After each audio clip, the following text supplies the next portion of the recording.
Bulletin में खबर शामिल करें कि सिंध में तरक्याती मंसूबों और बल्दियाती अमले की तनख्वाहों की अदायगी के लिए बड़ा इक़दाम सामने आ चुका है। सिंध हुकूमत ने बल्दियाती इदारों के लिए फंड्स जारी कर दिए। महकमा खजाना सिंध ने सूबे भर की म्यूनसिपल कारपोरेशन और टाउन्स कमेटियों की OZT शेयर की मद में 4.21 अरब रुपए की रकम भी जारी कर दी।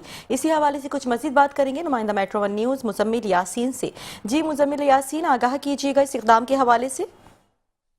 सिंध में तरक्याती मंसूबों और बल्दियाती अमले की जो तनख्वाहें और अदायगी उसके लिए सिंध हुकूमत का बड़ा इक़दाम है। सिंध हुकूमत ने बल्दियाती इदारों के लिए जो फंड जारी किए हैं, महकमा खजाना सिंध ने सूबे भर की म्यूनसिपल कॉरपोरेशन और कमेटियों के जो OZT फंड जारी किए, उसमें तकरीबन 4.21 अरब रुपए की रकम जारी की गई है। हुकूमत सिंध ने बल्दियाती इदारों को फंड दिसंबर 2025 के लिए जारी किए हैं। सूबाई महकमा खजाना ने नोटिफिकेशन जारी कर दी। ये तमाम फंड जो म्यूनसिपल सर्विसेज की बेहतरी के लिए होंगे।